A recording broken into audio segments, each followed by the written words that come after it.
वजह सॉरी इसके लिए कि मैं आज समय से नहीं उपस्थित हो पाया क्लास में। 9 बजे का टाइमिंग रहता है हमारा हर संडे इस एनालिसिस का, लेकिन आज 10:30 बजे से मैं एनालिसिस करा रहा हूँ, रात के 10:30 बजे।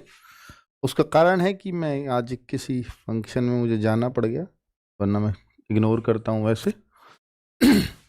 तो आप बच्चे कहाँ कहाँ से हैं, कैसे कैसे हैं, बताना मेरे को ज़रूर इस वीडियो के बाद में कमेंट करके, जब वीडियो ख़त्म हो जाए, कि आप कहाँ कहाँ से इस वीडियो से जुड़े हुए हैं और आपके क्या स्कोर आज के टेस्ट में चल रहा है। और ये भी बताया करो साथ में कि पिछले मॉक टेस्ट में आपका क्या स्कोर था। अगर मैं ऑन एन एवरेज आज देखूं कि पिछले मॉक टेस्ट यानी जो पिछले संडे आपका मॉक टेस्ट हुआ था, उससे ये वाला टेस्ट 6 से 7 नंबर हार्ड था।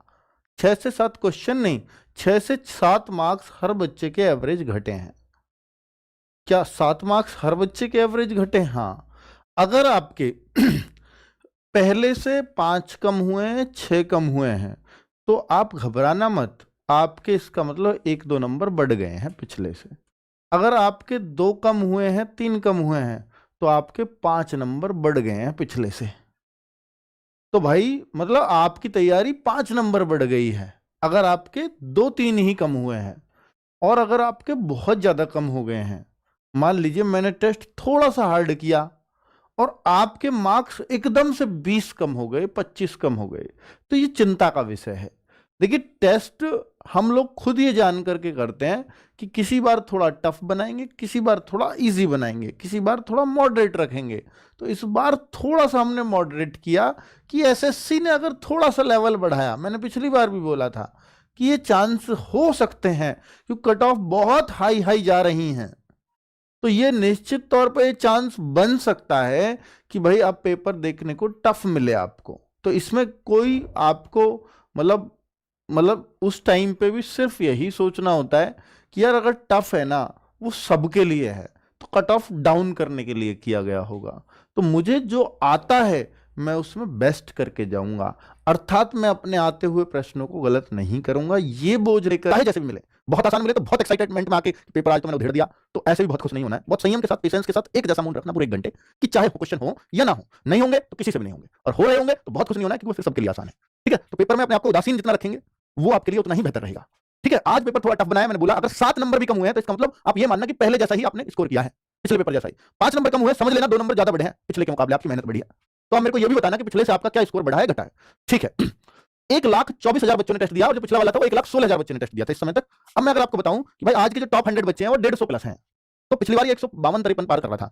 आज के 500 बच्चे 145 प्लस के स्कोर पे हैं। आप आज के 1000 बच्चे 142 प्लस स्कोर कर रहे हैं, 2000 बच्चे 138.25 से ज्यादा स्कोर कर रहे हैं, 5000 बच्चे 133 से ज्यादा स्कोर कर रहे हैं, और 30,000 तक बच्चे 111.75 से ज्यादा स्कोर कर रहे हैं। और मैं इन तक इसलिए लेता हूं, मैं आंकड़े में 40,000 50,000 की क्यों नहीं लेता, क्योंकि मैं मानता हूं ये असली फाइटर है। हालांकि इससे कम पे भी नंबर आएगा, वो इलाके दूसरे होंगे, वो स्टेट्स दूसरे होंगे, पर मैं यहां तक ये भी मानता हूं कि भाई आप अपने आप को डिमोटिवेट ना समझें। अगर आप यूपी, राजस्थान, मध्य प्रदेश और हरियाणा इन स्टेट से भी है ना, जिनकी हाई कट ऑफ जाती है, तो आप अपने आप को ये मत मानना कि मैं तो बाहर हो गया, क्योंकि मैं आज कट ऑफ हो सकता है 120 बताऊं, 25 बताऊं, 28 बताऊं, पर अगर ये भी आ रहे हो तो आप फाइटर हो, आप अभी भी बहुत कुछ कर सकते हो। बस ये बात है कि आपका उस समय दिमाग कैसा काम कर रहा है, क्योंकि आपको चीजें तो आती हैं अगर आप इतना भी स्कोर ला रहे हो। ठीक है, पर इससे कम पे भी होगा, बहुत सारे स्टेट्स में होगा जिसके आज 100 भी आ रहे हैं, जिसके आज 90 भी आ रहे हैं, वो भी सिलेक्ट होगा, जिसके आज 80 भी आए इस मॉक टेस्ट में वो भी सिलेक्ट होगा कहीं ना कहीं। ठीक है, क्योंकि स्टेट वाइज कट ऑफ जाती है। ठीक है, तो यही मत मान लेना कि भैया जो ऊपर के आ रहे हैं इनमें जो आएगा वही सिलेक्ट होगा, स्टेट वाइज सिलेक्ट होते हैं यहाँ पर। और बस एक ही बात करना कि अपने आते हुए प्रश्नों को जो बच्चा कम गलत करेगा, गलत तो तुम तब भी करोगे, आते हुए प्रश्नों को जो गलत ही नहीं करेगा वो तो पक्का सिलेक्ट होगा, और जो बहुत कम गलती छोड़ेगा आते हुए प्रश्नों में, तो वो भी सिलेक्ट होगा। मतलब आते हुए प्रश्न आप कभी भी देख लो, आप देखना खुद का एनालिसिस हर बार किया करो इस बात का। जैसे अब एनालिसिस खुल जाएगा, सॉल्यूशन खुल जाएंगे, तो आप देखना कि यार मैं तो इसको सही मान रहा था, ये मेरा गलत कैसे हो गया, अगर गलत हुआ तो फिर क्यों हुआ, ये तो नहीं होना चाहिए था, इसका तो मैं आंख मीच के सही कर देता हूं। तो ऐसे प्रश्नों को पहचानना और फिर ये सोचना कि मैंने ये मेरे दिमाग में क्या चल रहा था उस टाइम, क्योंकि आज की बात आज याद रहेगी, कल नहीं रहेगी। जब आपके दिमाग आप जब उस प्रश्न को देख रहे होगे, उसका सही सॉल्यूशन चेक कर रहे होगे, तो आपके दिमाग में आएगा मैं ये गलती कर रहा था, मैं ये इसको ऐसे सोच गया, यही गलती होती है। ठीक है, उसी को सुधारना है आपको। चलो, तो मैं 5,000 स्टूडेंट्स तक ये मानता हूं कि देखो आपको प्रयास ये करना है कि मैं टॉप के 5,000 10,000 स्टूडेंट्स में रहूं। मैं तो कहता हूं 10,000 तक भी प्रयास करते हो तो भी बुरा नहीं है, स्पेशली यूपी, राजस्थान, जिन स्टेट्स की कट ऑफ जाती है, हरियाणा वगैरह।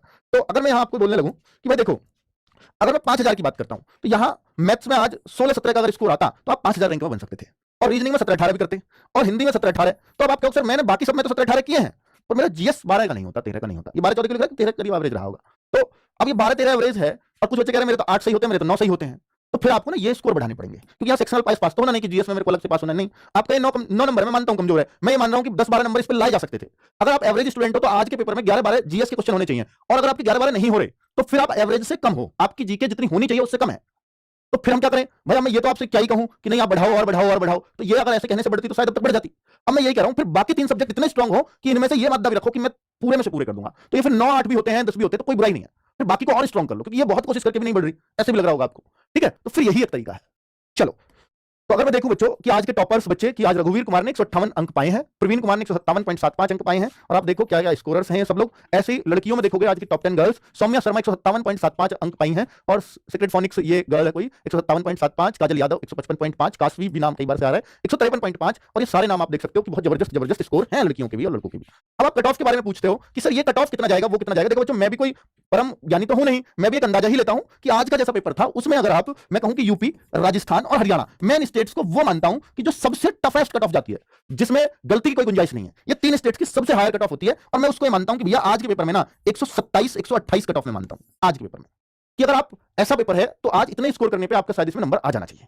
ठीक है, ये हमने नॉर्मल पेपर से हार्ड बनाया, जो एसएसजीडी का रियल में पिछले पेपर हुए पिछले 2 बार में उनसे थोड़ा टफ रखा है, तो अगर ऐसा पेपर आया तो इतने पे भी हो जाएगा। वो बात अलग है कि आपको नॉर्मलाइजेशन में फायदा मिले ना मिले वो अलग बात है। ठीक है, पर अगर आप मान लीजिए बिहार स्टेट से हैं तो फिर थोड़ा सा और हल्का कर देते हैं, यूके से हैं, यूके से, और आप हिमाचल प्रदेश से हैं, हिमाचल प्रदेश, तो इनकी थोड़ी सी कम जाती है, और एमपी भी मैं इसी में ले लूंगा, एमपी एमपी इनकी थोड़ी सी कम जाती है ऊपर वाले स्टेट से, तो हम इनको ले सकते हैं कि भाई आज के पेपर में ये लोग 120 के आसपास होना चाहिए, 120 इन लोगों का स्कोर चलना चाहिए जनरल एरिया में। ठीक है, अब अगर मैं और बोलूं कि भाई आप महाराष्ट्र से हैं, आप वेस्ट बंगाल से हैं, आप अगर इन दोनों स्टेट से हैं तो आपका फिर ये कट ऑफ ये मैं मानता हूं करीब ये 112 आज के पेपर में होना चाहिए था, 112 के आसपास स्कोर। हाँ, मैं झारखंड को भी इसमें मानता हूं, झारखंड को भी। ठीक है, जेएच लिखते हैं जो भी है, जेके तो क्यों लिखेंगे, झारखंड का देख लें, जे आ रहा है जेएच है, थोड़ा मैं कंफ्यूज नहीं हूं। तो गुजरात, और अगर मैं देखूं पंजाब, तो भाई पंजाब का और गुजरात का ये ऑलमोस्ट एक सा कट ऑफ में मानूंगा, और ओडिशा का, इनका अगर मैं कट ऑफ देखूं तो ये और भी थोड़ा सा कम मान के चल सकता हूं, ये 100 प्लस स्कोर आज के टेस्ट में इनका हो 100 के आसपास। ठीक है, हाँ, अब जैसे असम और north east, Assam and north east state मैं सबको एक साथ ही रखूंगा, तो ये आज के पेपर में 90 to 95 के आसपास अगर स्कोर करें तो बहुत अच्छा स्कोर कर रहे हैं। इससे मतलब 90 कहूंगा, 95 भी नहीं कहूंगा, तो 90 के आसपास स्कोर बहुत अच्छे स्कोर्स में काउंट होगा। हाँ, जे एंड के को भाई मैं इसमें रखता हूं साथ में, जे एंड के यही रखूंगा।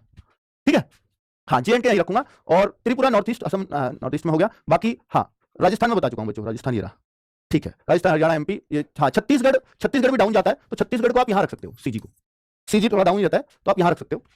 ठीक है, बॉर्डर एरिया, नक्सल एरिया, इसको ढूंढ पाना तो थोड़ा मुश्किल होगा। हाँ, दिल्ली जो है बच्चे बहुत हाई तो नहीं, पर हाँ आप इस रेंज में दिल्ली को रख लीजिए, इस वाली में, एचपी वाली रेंज में दिल्ली हाँ करीब रखेंगे। ठीक है, बिहार में बता चुका हूं बच्चों, बिहार के लिए लिख रहा है। ओके, ठीक है, थैंक यू वेरी मच। आज का एनालिसिस खत्म होता है, नेक्स्ट एनालिसिस 9 बजे ही आएगा अगले संडे में, 26 जनवरी को।